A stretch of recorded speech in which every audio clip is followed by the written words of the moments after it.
taktik seorang Jokowi dan bagaimana niat dan cita-cita Jokowi yang sebenarnya. Bahwa keinginan untuk menjadi raja itu kemungkinan besar sudah ada dalam pemikiran Jokowi sejak dia memenangkan Pilpres tahun 2014. Sebuah taktik yang dipakai Jokowi untuk terus berkuasa, yang akhirnya sekarang ini menjadi senjata makan tuan alias gagal total. Yang bercerita atau menjadi narasumber di berita yang saya baca kemarin itu adalah Saifullah Fatah ya. Dia ini merupakan konsultan politik yang pernah masuk dalam tim pemenangan pasangan Jokowi Ahok dalam pilkada atau pilgub DKI Jakarta tahun 2012, di mana pasangan Jokowi Ahok ini menang ya. Kemudian tahun 2014, Saifullah juga menjadi konsultan politik dalam tim pemenangan pasangan Jokowi JK dalam Pilpres 2014. Yang juga akhirnya pasangan Jokowi JK ini menang ya atas pasangan Prabowo Hatta. Menurut cerita ketika pasangan Jokowi JK sudah menang dan sedang menunggu pelantikan, Jokowi bikin acara dengan para relawan. Mengira bahwa acara itu merupakan acara syukuran dan pembubaran relawan. Pidato Jokowi dalam acara itu katanya bikin ini kaget. Ternyata Pak Jokowi malah meminta agar semua relawan itu tidak bubar. Dan apapun serangan yang nanti akan diterimanya sebagai kepala negara atau presiden, maka para relawan itu tidak boleh diam. Itu ya sumber beritanya ya dari media Rmol ID. Nah, dengan kata lain, Pak Jokowi ini ketika dia baru saja memenangkan Pilpres 2014 itu, dia meminta agar para relawannya akan menjadi bemper atau benteng, atau bahkan menjadi semacam pasukan berani mati yang akan membela Jokowi habis-habisan terhadap apapun serangan yang ditujukan pada Jokowi. Saya sendiri baru tahu ya soal ini. Terus terang saat Pilpres 2014 itu saya belum mengamati dunia politik di negara kita ini ya. Saya tahunya bahwa sebelumnya itu Pak Jokowi sebagai gubernur di Jakarta itu memang menjadi sosok yang tidak seperti pejabat publik pada umumnya saat itu. Pak Jokowi kelihatan sangat sederhana, suka belusukan, suka turun ke lapangan dan kerja terus gitu ya. Citra ini terus diperlihatkan sampai dia jadi presiden pada tahun 2014. Dan seterusnya. Kita pun mengenal beliau itu sebagai presiden yang sederhana dan terkenal dengan prinsip kerja, kerja, dan kerja. Waktu itu terlihat sangat kontras dengan presiden sebelumnya ya. Sehingga saya kira banyak hati anak bangsa ini pun terpesona dengan kesederhanaan dan prinsip kerja Pak Jokowi. Sehingga saya pun akhirnya menjadi salah satu pembela beliau, terutama menghadapi Pilpres 2019 waktu itu. Namun ternyata, di balik citra sederhana dan citra pekerja keras itu ya, tersimpan sebuah strategi untuk memperalat para relawan dan partai-partai politik. Sekarang, karena bocoran cerita tadi ya, saya jadi makin mengerti bagaimana sebenarnya strategi Pak Jokowi ini. Ada dua strategi. Pertama, terhadap para relawan. Pak Jokowi ini maunya akan terus memelihara para relawan sampai kapanpun. Relawan ini diharapkan akan terus setia, terus solid, terus aktif, dan terus militan dalam membela Jokowi dan keluarganya ketika Jokowi itu sudah jadi presiden yang berkuasa. Itu akan terus dipelihara. Sementara yang kedua, untuk partai politik, karena mekanisme pemilu kita yang memang memerlukan partai untuk nyalon ya, baik jadi wali kota, gubernur, maupun jadi presiden, ya Pak Jokowi tetap harus bergabung dengan partai jika ingin berkarir dalam politik. Namun saya kira Pak Jokowi ini memang tidak ada niat untuk setia pada partai politik. Apakah niat itu sudah ada sejak Jokowi menang jadi wali kota Solo, atau sejak jadi gubernur, atau sejak jadi presiden, itu kita tidak bisa memastikan ya. Namun kalau melihat bagaimana permintaan Pak Jokowi terhadap para relawan tadi, bisa jadi niat untuk tidak bakal setia pada partai itu sudah ada sejak dia ditetapkan menjadi capres oleh PDIP waktu itu ya. Saya kira Pak Jokowi ini akhirnya menemukan bahwa ternyata nggak perlu lama-lama jadi gubernur untuk naik ke jenjang yang paling tinggi, yakni jadi presiden. Bisa kok, pakai program akselerasi, yakni dengan mengangkat citra sebagai pemimpin yang sederhana, yang suka bekerja, suka turun ke lapangan, dan suka blusukan.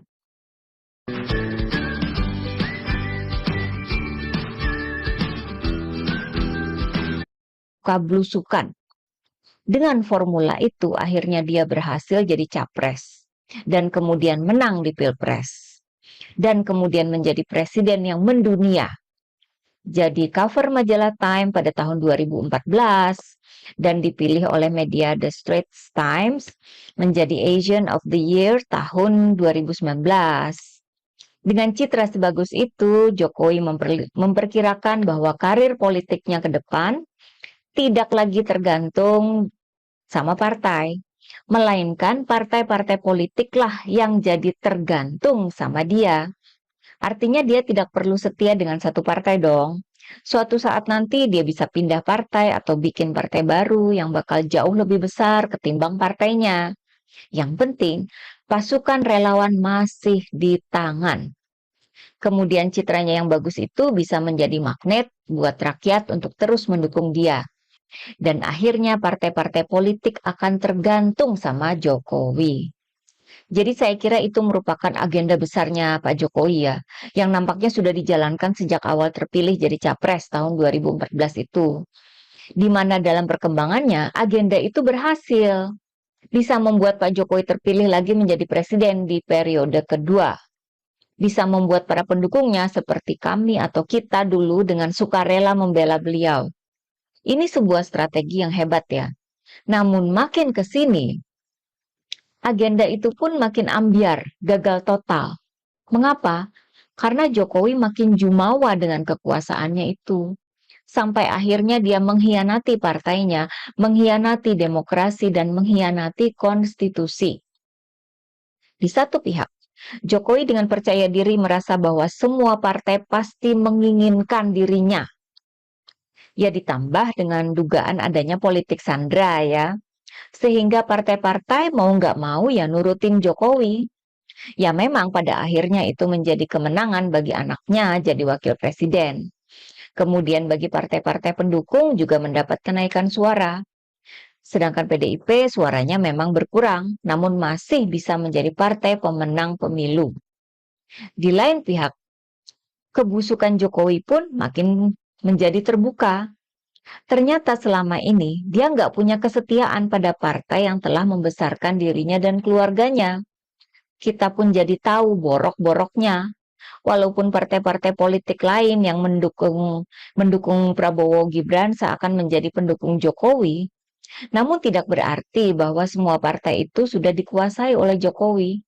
Itu kan sudah kelihatan sebenarnya ya dengan gagalnya revisi Undang-Undang Pilkada dan gagalnya Kaisang mau nyalon jadi gubernur waktu itu. Kemudian calon yang didukung penuh oleh Jokowi di Pilkada Jakarta juga gagal, Ridwan Kamil ya. Waktu itu nampak banget bahwa koalisi partai pendukung Ridwan Kamil itu tidak seperti Jokowi yang semangat banget mendukung sampai datang jauh-jauh dari Solo ke Jakarta. Ternyata partai-partai itu tidak sesetia itu sama Jokowi. Mereka juga nggak membela Jokowi dalam kasus ijazah palsu. Mereka juga tidak kedengaran suaranya membela Gibran dalam isu pemakzulan. Jokowi dan keluarga juga batal masuk Golkar dan akhirnya masuk PSI karena tinggal PSI satu-satunya partai yang mau mewadahi Jokowi dan keluarganya. Bagaimana dengan para relawan? Pasca pelanggaran etik di MK, pasti ada relawan yang sudah tidak lagi menjadi pendukung Jokowi. Yang masih tetap setia dengan Jokowi juga pasti ada. Masih ada Projo, Bara JP ya, dan beberapa organisasi relawan lain pendukung Jokowi maupun Gibran. Tinggal mereka yang masih mau jadi bempernya Jokowi, termasuk si Sylvester Matutina itu ya. Namun para relawan ini ternyata tidak sanggup menghentikan gebrakan kasus ijazah palsu. Mereka malah bikin blunder ketika mereka menuduh Partai Biru yang jadi dalang isu ijazah palsu dan pemakzulan Gibran, sehingga memacu gejolak antara Jokowi dengan Partai Demokrat, bikin suasana makin gaduh. Dan sekarang ini kan yang rame juga soal kasusnya Sylvester yang sudah inkrah tapi belum juga ditahan ya, sampai dapat kritik keras dari banyak pihak. Pak Jokowi kena lagi kan? Dulu sangat bergantung pada para relawan sebagai bemper yang bisa melindungi dirinya. Tapi nyatanya sekarang, para relawan itu ya nggak ada kekuatannya gitu ya. Projo aja kan di berita-berita itu makin santer. Katanya tegak lurus sama Presiden Prabowo. Bahkan kalau disuruh masuk Gerindra, siap katanya. Waduh, gimana ini kok Projo masuk Gerindra? Berubah dong, jadi Prowo.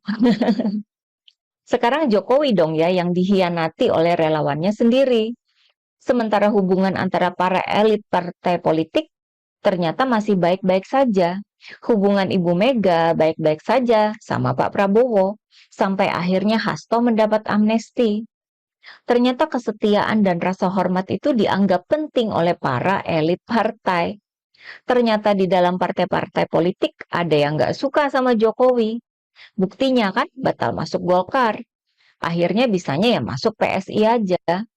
Golkar yang ketua umumnya sering disebut sebagai orangnya Jokowi, barusan itu memastikan bahwa Golkar tetap mendukung Prabowo di 2029 dengan atau tanpa Gibran. Artinya partai-partai politik yang disangka bisa dikendalikan oleh Jokowi itu kok makin ogah berhubungan dengan Jokowi. Sedangkan para relawan yang dulu siap jadi pasukan berani mati buat Jokowi, sekarang ikutan goyang. Malah ada yang mau masuk Gerindra. Oleh sebab itu kita bisa kan bilang bahwa strategi Jokowi itu gagal total. Oke, bagaimana pendapat teman-teman? Terima kasih atas perhatiannya. Begitulah kura-kura.